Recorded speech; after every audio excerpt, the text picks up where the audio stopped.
Executive producer, Brian Herzog.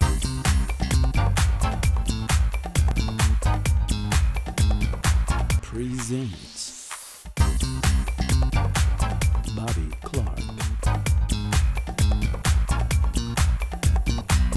Education, current events, and topics that affect you.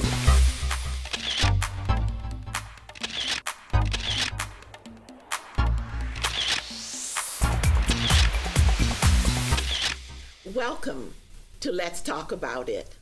I'm Bobby Clark, the host, and my guest is Silky Slim.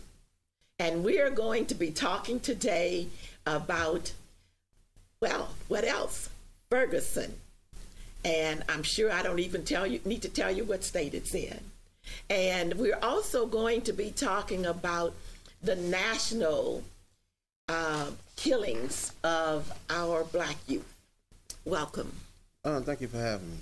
I'm glad to have you here. Definitely. Nationwide, we have a problem.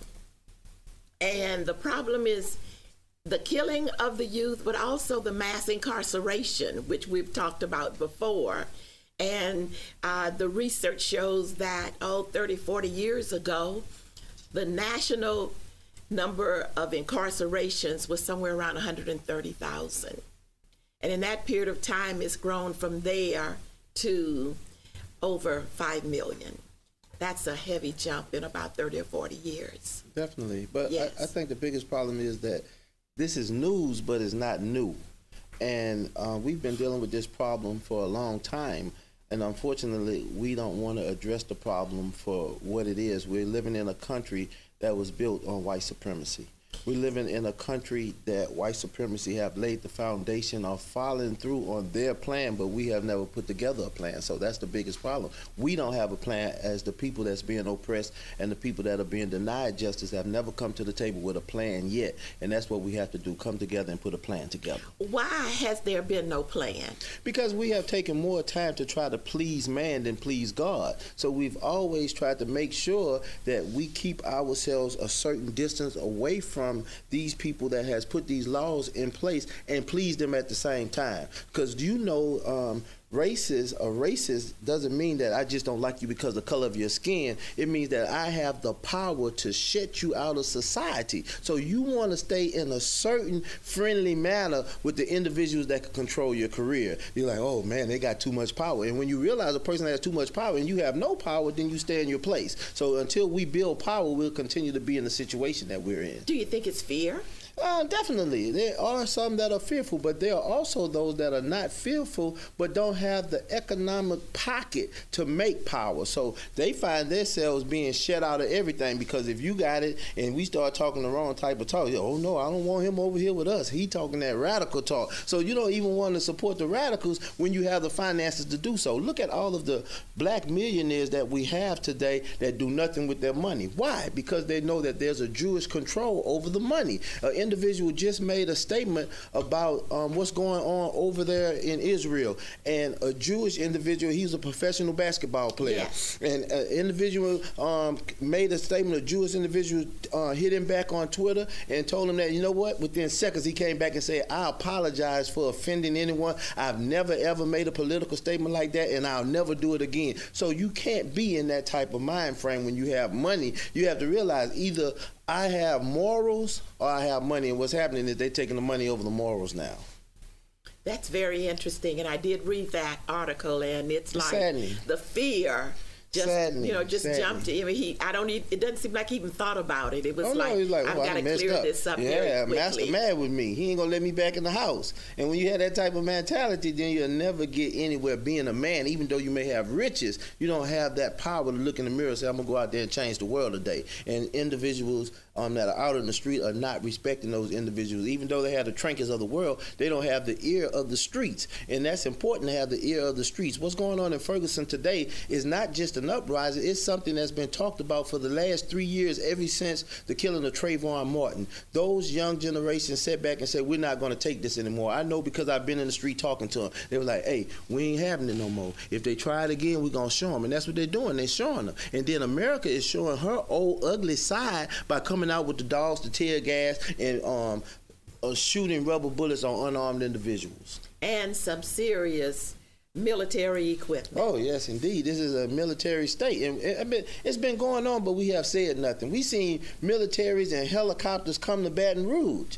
And we've seen the individuals that was in place that we voted to put into office start buying all of this stuff. And I told them when it first happened, I said it's like having a country hillbilly sit back with a whole bunch of money and just start buying things for a little country town. But there was a bigger plan that was in place, and so many people that don't have knowledge don't realize how very serious it is right now today. When you look at what's going on in Ferguson, they take the interstate, which stands for Interstate Defense System, they set that down and make you stay in these isolated areas, and then they could deal with you how they want in that isolated area. So the plan has to be not to be caught around the crowd. You have to be on the outskirts if you're going to be the savior of those that's caught inside of that end block right there. So you don't think it has anything to do with them not voting for the correct folks to put in position? No. This would have happened anyway. There are no correct folks to put into a position. I mean, we sat back, and if you looked at Harry Belafonte's speech over at Stanford University, he said that he was one of the first ones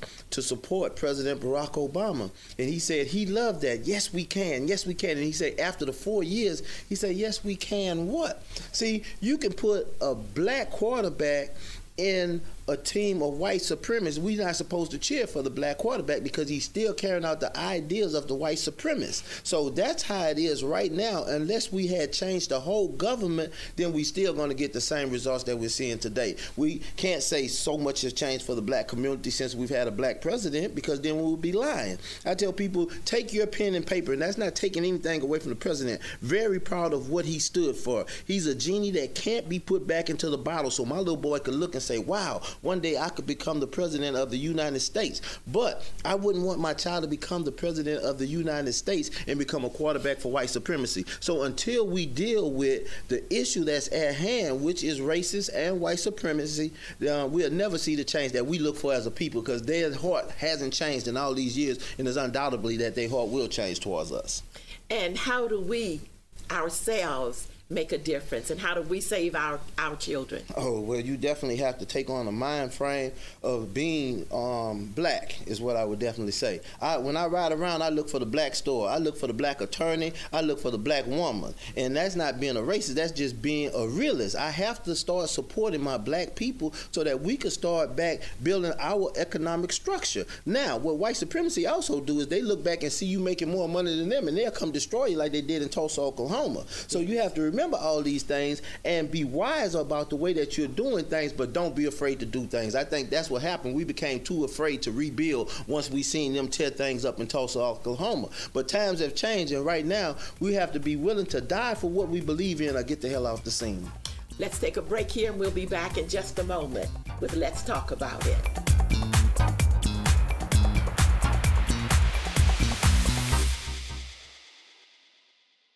Sponsored by... Do you want to boost your student scores on the ACT? We can help. Welcome back.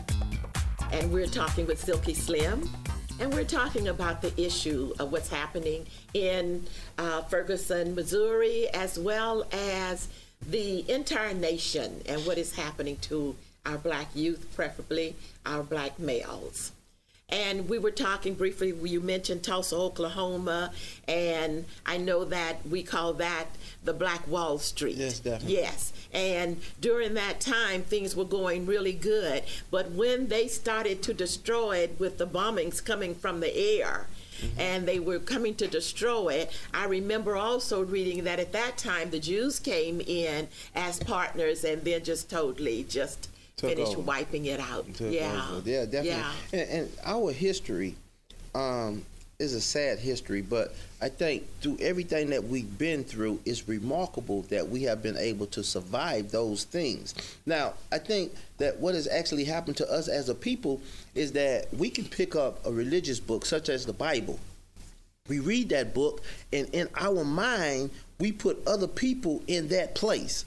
And until we start putting ourselves in that place, because when you open up the Bible, you see the word scripture, right? So before you go there, when you say we put others in in their place. What do you mean? When we open up the book, if I was to tell you Jesus right now, you ain't gonna see me sitting there. You're gonna see a man with blonde hair and blue eyes. So because that's what they've put in everybody's been indoctrinated mind. into you. So even though we know it all started in Africa. That's right. Even though we know that, we still put the Caucasian man as Jesus. And when you open up the book and you see the word scripture, the base word of that is script. So this is a script that's going to be played out over and over again throughout the annals of time. So you have to look for yourselves. Are you being oppressed or are you the oppressor? You have to look for your role that's being played in this book. So when you see Pharaoh say, hey, let's deal wisely with them. Well, what are we going to do? We're going to make sure that they don't join other forces and come against us, so we're going to take out the male child and leave the female child. If you see that conditioning happening right now today, then you should know who you are in the book. What is happening to the black male? He's being destroyed. So they have started what? Dealing wisely with us. How do they deal wisely with us? We're going to take off our Ku Klux Klan suit and we're going to put on a black suit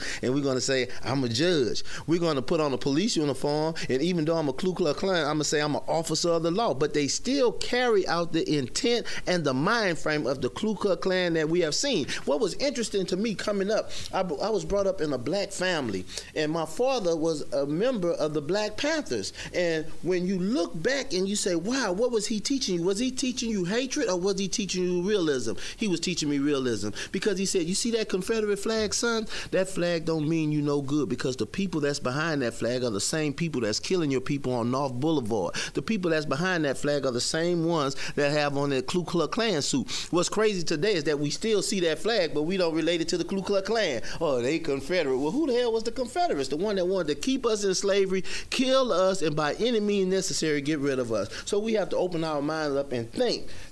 The Bible says you have to be what? Wiser than the serpent. But right now we're letting the serpent run wiser than us, and we're sitting back dumbed down by all of this reality TV, dumb rappers, and individuals that has nothing to offer us to do with knowledge to open up the third eye.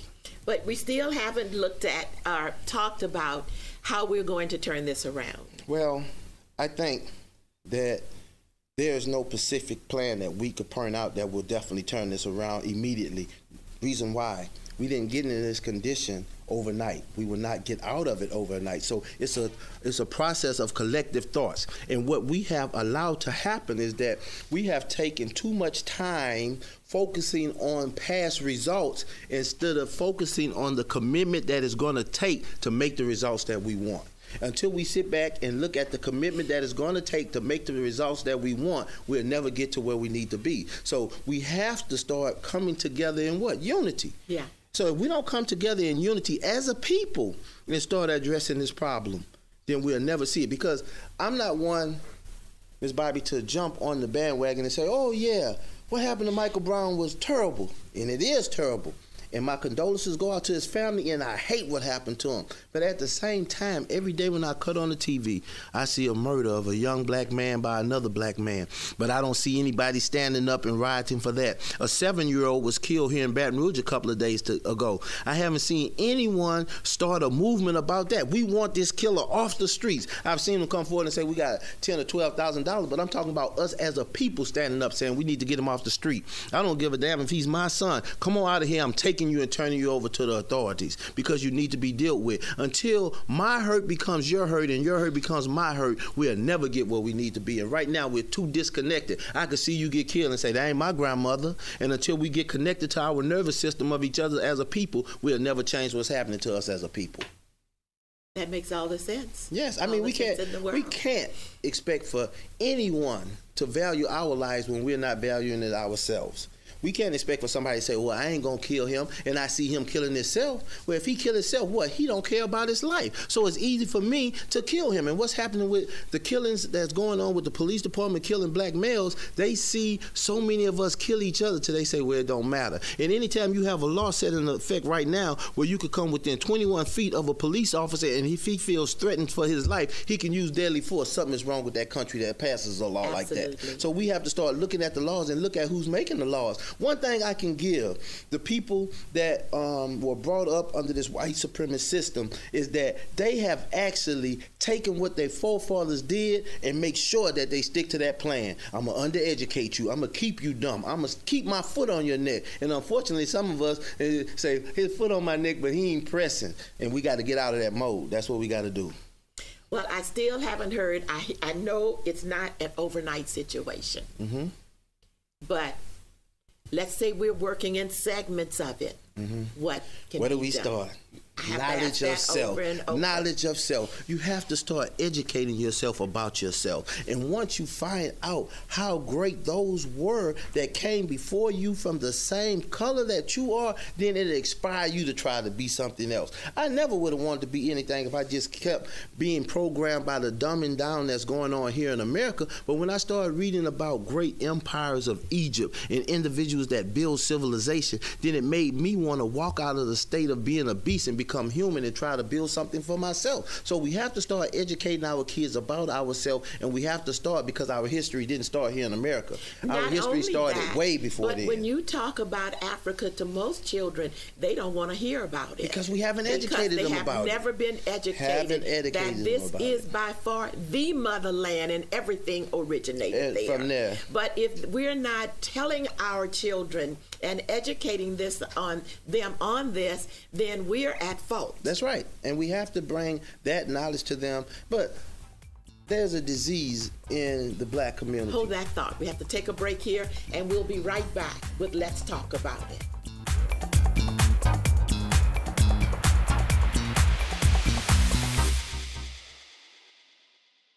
Sponsored by, do you want to boost your student scores on the ACT? We can help. Welcome back to Let's Talk About It. Our guest is Silky Slim, and we're talking about Ferguson, Missouri, as well as what's happening all over the United States to our black males and what we can do to start to clear or start to make a difference in the community. And as we were talking, Slim, we were talking about the necessity for education. Definitely.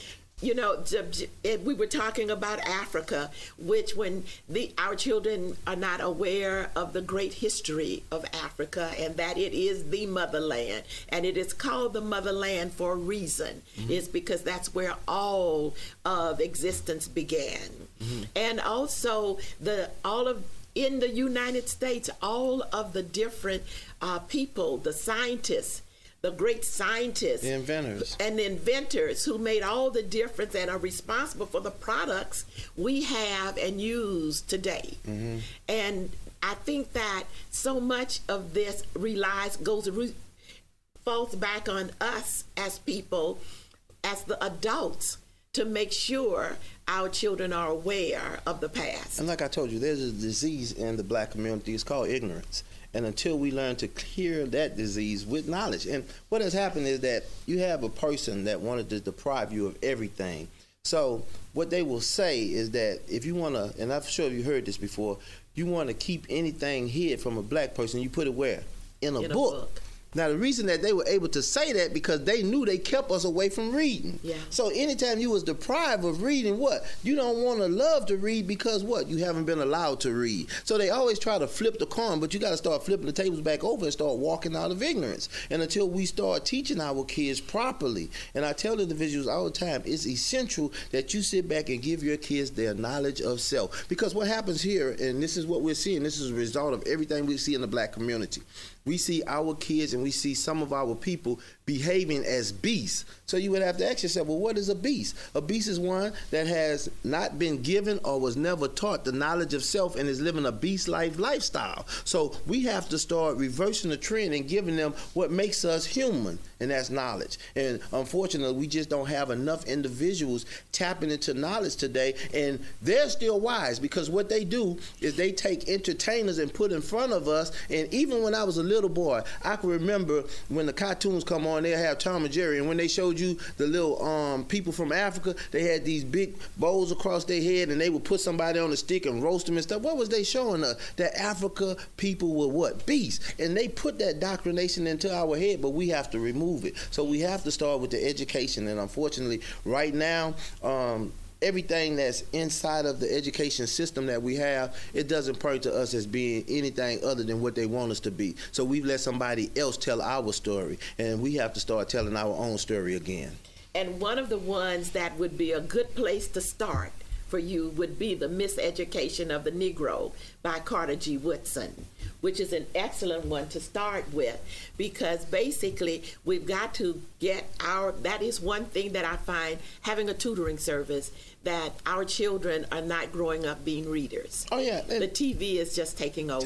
Television has, I call it devil vision. It's took over. But one of the other things that actually happened is that as a people, we fought for rights that we really, really, really shouldn't have. I want to be able to sit my kid next to your child in school. And once we did that, then it took you out of the classroom and it put somebody else in the classroom that didn't care about how I was educated. And it was more for Miss Williams to sit down and tell me, Arthur Reed, you know you're going to be somebody one day if you get this education. When I got a teacher that's saying, I know you ain't want to learn nothing, so I ain't going to even. And now we dumbed down. So we got to start re-educating our own. Most definitely, that's important. And having been around when a lot of that was going on, the initial request was not for integration or to be sitting next to them. It was for equal access opportunity. That's right. To the materials. That's right. Because at that time the books would be torn pages and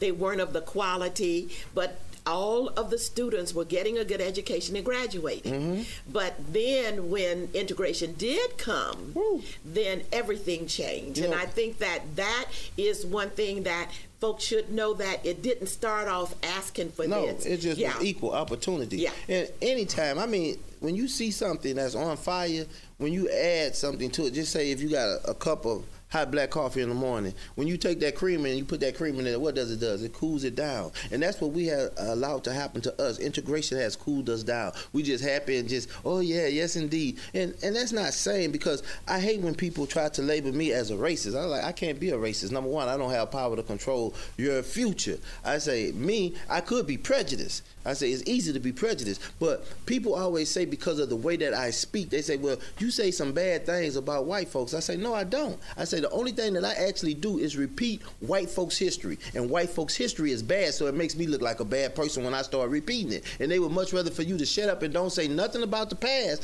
Get over that, it's over with. But we're still suffering from what happened to us in the past, so we have to talk about it. We definitely have to talk about it, and we have to do a better job of communicating with each other. Most definitely. Yeah, because there's a lot of work to be done. A lot of work. Yes. Most definitely. Do you have any idea of the number of black youth who've been killed in the last 10 years? In the United States? Uh-huh. There was a number that came out, 676,000. 6,776 youth that came out, and that was during 2012. So we have that was just for that 1 year. I think for 2 years. For 2 years. Yeah, and we have very, very alarming numbers of individuals that, actually, when you look at what's happened to us within this civil war that we have placed upon ourselves, it definitely surpasses what we went through in Jim Crow. You know what I'm saying? So we have a very serious problem. So we have to start dealing with our internal problems before we start really addressing our outside problems properly. But we can't let the outside problems grow either. It's like getting cancer and saying I ain't taking radiation. You know what I'm saying? So we have to deal with it all. But we have to start dealing with our internal problem of us killing each other, us hating each other, and us not loving each other just because you have on the nice clothes. You know what I'm saying? And you have to look at it. Our morals are toned down so low now till they could take advantage and rape us through their system. If you ain't got on them new Jordans, you ain't nothing. So the mom go out and buy the Jordans, but the child still is nothing because he has nothing in the head. And 9 times out of 10, the child come home with the Jordans on his feet and the lights are already off. Boy, you know I didn't pay my light bill so you can have them tennis shoes on. That's a sickness that we got to get rid of. Hold that thought. We'll be back in just a moment with Let's Talk About It.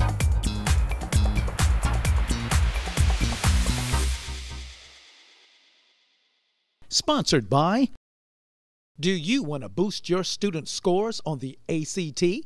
We can help. Welcome back. We're with Silky Slim, and we're talking about all our serious issues in the black community and things that are causing us to have too many of our youth who are either being killed or being incarcerated. And it's to the point now where they call it from middle school to prison. That's the thing that they're telling, not high school to prison, middle school to prison. And what happens, as I see it, is that you have a child who is in the 4th grade, fails the leap once, fails the leap twice, social promoted on. Then he gets to the 8th grade. He's already 2 years behind. He's already starting to feel that that isn't the system for him. And then he goes to the 8th grade, and there's the leap again. And he fails the leap again, and he fails it that second time. By this point, the child has dropped out of school. And so we have all of these issues, and nowhere in there is there a plan to catch him up. Safety net. The safety net to catch him up, to make sure that even though the school system may or may not be doing what's necessary, how do we as a community come in and say, we have a safety net for you. We've got a program here where we can help you to get your studies together so you can go on. If you're a black educator, stop fighting the new schools that are coming in. The charter schools. The charter schools. Take that opportunity to open up your own school and start your own education process. And at the end of the day, I tell people this all the time. If I'm the heavyweight champion of the world, Bobby Clark wants to be the heavyweight champion of the world. She can't come to Silky Slim and say, look, Silky Slim, train me to beat you. Silky Slim would be crazy to train Bobby Clark to beat him. That's how it is with the education system that we're in right now. We're going to the heavyweight champion of the world saying, man, please train me to beat you. And he's saying, you know, these some crazy people. So he give you enough training, what? To control you and put you into his system. And therefore, we become slaves to his system and not take opportunity to become masters of ourselves. An old man told me something one time, and it stuck with me for the rest of my life. He said, listen, he said, you got to get up early in the morning and work like a slave, but always keep the mind of a master. He said, you'll never get ahead staying in bed. So once that clock goes off, get out of bed and do something. That's what I do every day. I get out and I go and do something to better my condition, and I don't go and beg people for a job. I create jobs for others. That's beautiful. And now if we can get thousands of folks to have that same kind of philosophy. To think like that. Yeah. We'll live better. We'll live a whole lot better. Definitely live better. And that's what we got to do. We got to start thinking like that. Yeah. You know, and I tell people, oh, I got my master's degree, I got my PhD, I got this, I got that. Okay, so why go look for a job? Why not become your master and go and put people to work? Yes. You know what I'm saying? If you got a master's degree, that means that you have mastered that course that you're supposed to come out thinking like a master. But you come out and knock on, can I get a job, please? Because that's how we've been taught. So we got to stop thinking like that as well. Yeah. I enjoy being on. Yeah, I always enjoy having you. Definitely, yes. Definitely. Well, I think that we're talking about some things that are so very important. Super. And super important. And without us coming together. Talking about it. To talk about it and start to coming up with strategies. Definitely. For making this work. Definitely. We're in serious trouble. In serious trouble. Yeah. We're in serious trouble. Very serious. And what's alarming right now is that I know, you know, and so many people out there know, is that while we're talking seriously, someone's changing this channel to go look at scandal, and they're caught up in the biggest scandal of their life. We have to stop letting them give us what they say is reality TV. And when you look at reality TV and you see how horrible it is, the cursing, the fighting, and individuals that don't have dignity at all, even though when they walk off of that camera, they try to show you an image of dignity, when you get on that camera and act a fool, it lets me know exactly who you are. If you're willing to sell yourself out and deprive your people of knowledge just to be a buffoon or a clown, you're part of the problem. That's the way I have to look at it, because that's the way it is. I've never understood how anyone could enjoy watching those. Well, it's because the condition that we're in. If I go home and my woman drunk and she cursing me out, and I cut on the TV and see a drunk woman on there cursing her, man, now what I'm gonna say? Wow, that reminds me of who? Myself. So they're giving you an image of the reality of some people that's sitting at home. So those people need to realize that their reality shouldn't be as it is, and start tuning out of that reality that they're locked into on devil vision, and then maybe they could change their reality that they're living in every day. Because what needs to be happening, instead of looking at what, if they're in a negative situation, is to be looking at a positive situation and working hard to make sure that you do it well and you set the image for those who come behind you. And without that, you know, we're batting very doomed. Yeah, Doomed.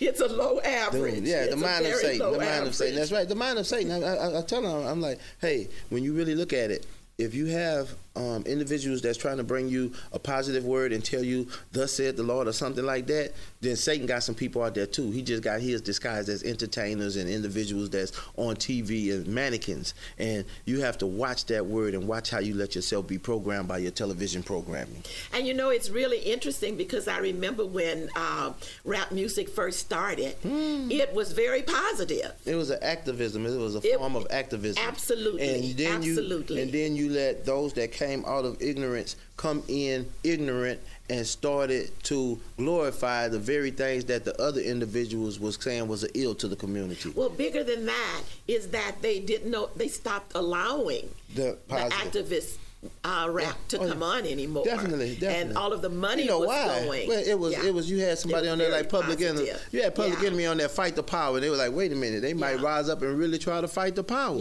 So they had to put a dumb one in there to tell you go sell dope. They had to put a dumb one in there to tell you to kill your brother. They had to do that in order to switch the tables. And at the same time, they started investing in private prisons. So that's their commercial to get you behind in prison. And then brought the dope into the community. Oh, definitely. Yeah. Crack Daddy Reagan. Most definitely. Most definitely. So we got a lot to deal with, but at the end of the day, some people are awakening, and I think that's the greatest part, is that we have some people that's awoke and that are bringing a positive message. And even though I hate when people always ask me, well, do you think you're reaching anybody? Yeah, I'm reaching a lot of people. They say, well, we don't see it because they look at the condition. I say, well, let me tell you this. I say, Jesus Christ didn't get them all because somebody was there to nail him to the cross. So I won't get them all, but I get as many as I can, and I think that's what's important. Absolutely. Definitely. Absolutely. I think that's what's important. Well, this has been very, very enlightening. Thank you so much for coming on. Thank you for having me. Yes. Definitely. And we will be coming up with our next guest, so don't go away. Stay tuned for Let's Talk About It.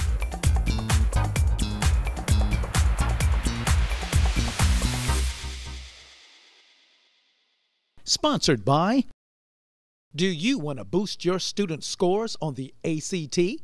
We can help. And welcome back to Let's Talk About It. My guest is Erica Green. She's the managing attorney for the law office of Erica Green, LLC, where she focuses on family law, personal injury, juvenile criminal, and succession matters, and serves as a court-appointed conflict attorney for the East Baton Rouge Juvenile Court, and she's also vice president of the Baton Rouge branch of the NAACP. Welcome, Erica. Oh, thank you for having me. I really appreciate it. Oh, sure. We're glad to have you here.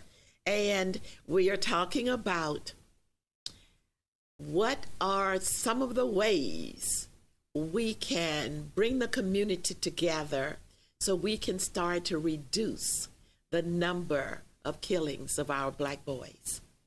It's funny that you bring that up because recently I was contacted by someone on social media and they said the exact same thing that you said.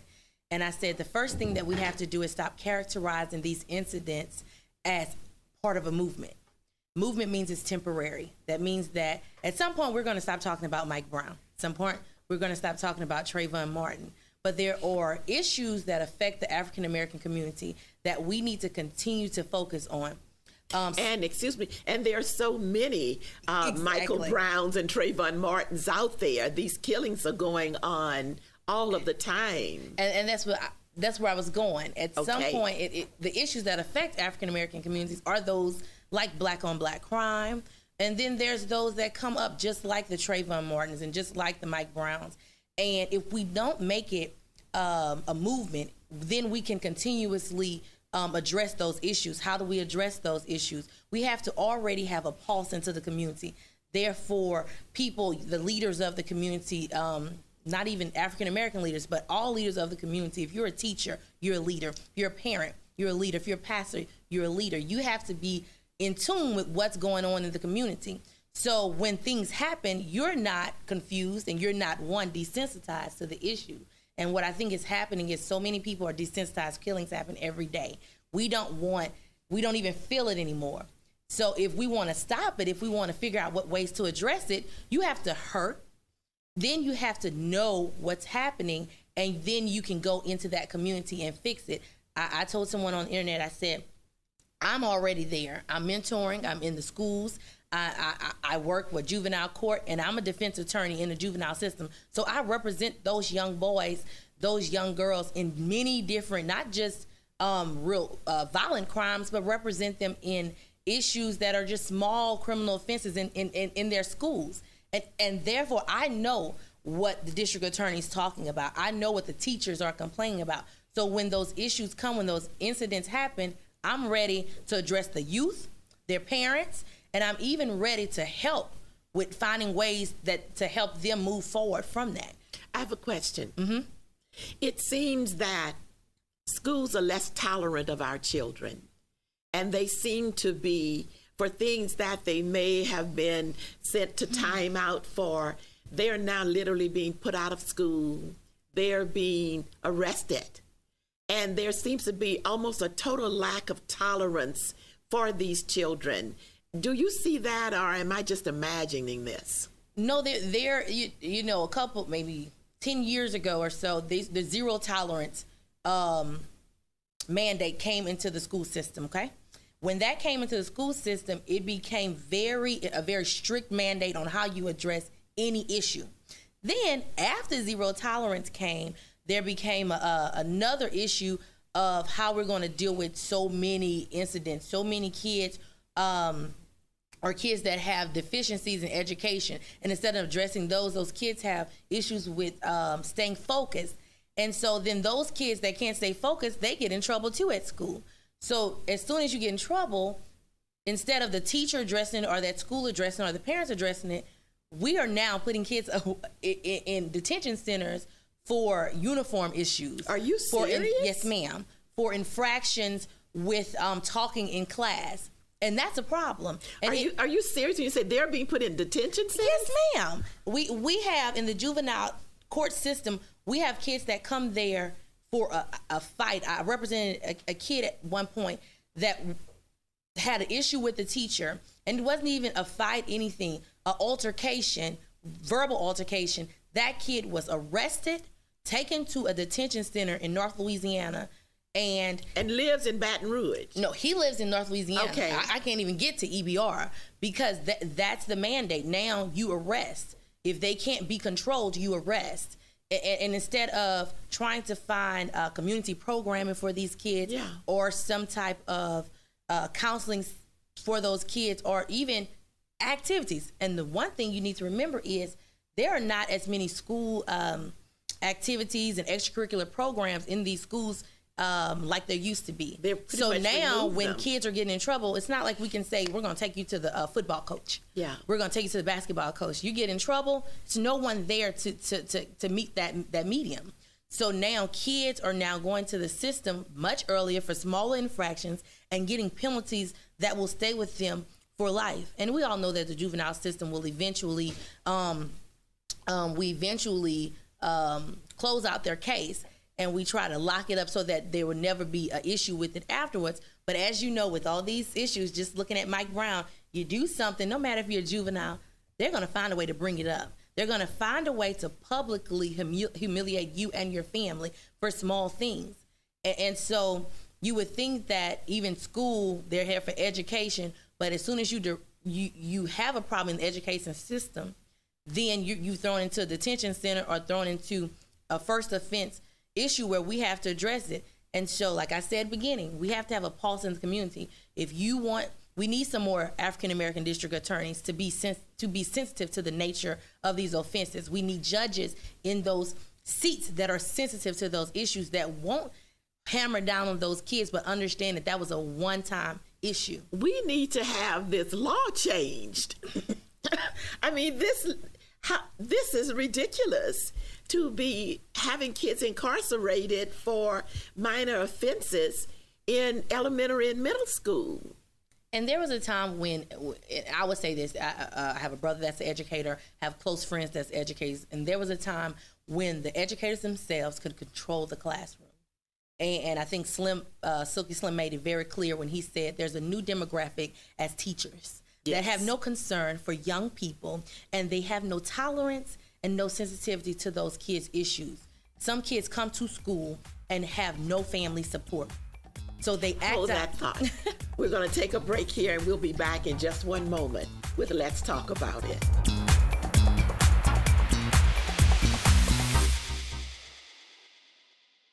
Sponsored by, do you want to boost your student scores on the ACT? We can help. Welcome back to Let's Talk About It. And my guest, attorney Erica Green. And Erica, we were talking about the laws that are incarcerating kids for minor offenses in school. Now, how long has that been? When was this established? And I want to clear something up. The school system themselves obviously has their own rules. The school system has a zero tolerance to certain infractions. And so what it's are not those infractions? Some of them, like I said, if you disrupt the class or have an issue with the teacher that causes an altercation, whether verbally or physically, they're not taking it lightly anymore because of school shootings and things like that. So that's not a timeout. That's no, ma'am. It's not a timeout. They used to have these TOR classrooms and things like that. I think it's necessary to have it, but I think at some point you have to have some medium before we get directly to the detention center or have the kids arrested on campuses, because there becomes a notion that no matter what I do in school, if I have a conflict, I'm going to jail if I try to address it myself. And I think that you have to protect the education system and the process. So you don't want young people disrupting it, but you have to definitely take into account that some of those infractions, some of those issues probably could have been addressed in the classroom, as opposed to as soon as the kid has an issue, they come back and they're sent to the principal's office, or that TOR teacher or police officer that monitors that school comes and arrests them. And this is for the public schools. This isn't, excuse me, private schools. This is basically our public schools. Well, that's it. Yeah, that's public schools. I can't speak for the charter schools and recovery school districts that are out there and how the level of intensity they have toward those systems, but I know that they have police that monitor each one of those schools also. And like I said before the break, it starts in the classroom. So if you have no classroom control because you have no connection to your kids, that's a problem. Yes. And when any issue comes up, whether it's a kid that has attention deficit issue, or if there is an issue where the kid doesn't understand and they're trying to talk to the teacher and it gets into an altercation, could be an excitable kind of kid, and when they talk with their hands and all that, but it could be taken wrong because you are not connected to that community. Yes. You're not every on a daily basis dealing with those type of kids, so you automatically take an offense, or you feel like the parent and the teacher and the students are after you. So then every day you come in there and ready to get those kids, and sometimes you automatically send them to be disciplined in a way that we don't need. Yeah. And it's many of stories of kids being sent to prisons, sent to detention centers, let me correct myself, because of small infractions. Wow. That is just absolutely terrible. And do you have any statistics on how many children per year we could be talking about? I actually don't. I don't want to misquote anything. Sure. But I've read numerous articles, and if you just go down someone's timeline on Facebook, every school year, it's the number of kids that are being sent to detention centers for small issues. I think it was a kid, maybe like 5 years old, that had an issue and got into it with a teacher, and literally that kid was arrested. No, it happens. And like I said earlier, it is an issue that the mother isn't called to come and get the child and take the child home to work with the child. The child is arrested. And then now he has to fight with the system to address some of those issues. Now, something that we did with the NAACP local branch is that we want to make sure that we're in the community. Like I said, we want to be a pulse in the community. We already know what happens. We went out to some of the schools, I think it was Bel Air High, Career Academy, and we hosted a program, a little panel discussion, where we talked about your voting rights, your actual legal rights. We talked about Trayvon Martin. We had 2 attorneys. Well, everyone that was on the panel were attorneys. One was a district attorney, one was a state representative, and myself and another friend of mine. We went in there with the purpose of introducing the kids to some of the laws that they need to know about, and then we also want to educate them on how to address any incident that comes up. The difference was we got a lesson. Once we finished talking to them, we're telling them how crime is taken. The time we left, each one of those, a few of those kids from each class was talking to us about their current criminal issues. And I'm speaking of city court issues. I'm not speaking just detention center issues. I saw a few clients there, but these kids are already in the system too early. Too early to feel like it's comfortable to say that I have a rap sheet. And that bothered me. That's when we have a serious problem, when kids start to think that that's something to brag about. Yeah. That's when we know we have a problem, and we do have a problem. And we have one. The culture of our community now is that we want to be street worthy. Yeah. We want to have, we want to get trophies in the community for things that are not going to profit you in the end. So how do we rectify this? You mentor. You take one child. It's not about just working with your kids or your grandkids. You help the kids at your church. You bring, when you see programs in the community that are free programs, invite those kids to those programs, the ones that you can reach. Now, how many churches do you know of that are doing this kind of thing? It's churches, it's organizations, sororities, fraternities, nonprofits. There are so many free opportunities. I mean, on a regular basis, because these kids, they don't need this every now and then. It needs to have some consistency. And that's the problem. A lot of the great programs, the programs, I know my sorority does one for high school girls and middle school girls. Those are some great programs that some people don't know about or never had exposure to. Once you have exposure to new places, new things, you have a bigger outlook on the world. And I always tell kids when I go speak to them, have you been anywhere outside of Baton Rouge? Very little to none have been outside of New Orleans. Yeah. So why would you think they would care about anything else if that's they don't know anything else? And that's that village that we talk about that we need to really have. Mm-hmm. And that village, I remember growing up, no matter where I went, somebody knew my parents, and so you kind of watched what you did. Our communities are more stretched out now, and we just absolutely don't have the same kind of situation. And what I think, we have to cut out here. We are having to have you back. Please. Very soon, very soon. Thanks so much, Erica. So good to have you here. And thank you for viewing. Let's talk about it. We'll see you the next time.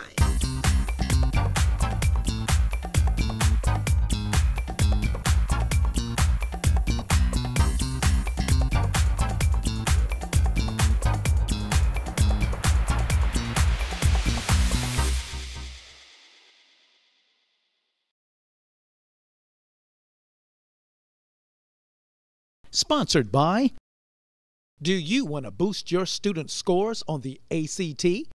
We can help. Hi, I'm Bobby Clark. Applied Literacy and Learning is opening for its fall and spring tutoring service. And we will be assisting students in math, phonics, and reading comprehension. Now, you may have a student who is in need of our help. What we do is go back and repair that child's academic deficiencies. And you will find once your child has had that repair of his academic deficiencies in phonics, in reading, and in math, that your child will do his or her homework so much better. Give us a call, 225-448-3599, or visit us on our website, www.allinc.org.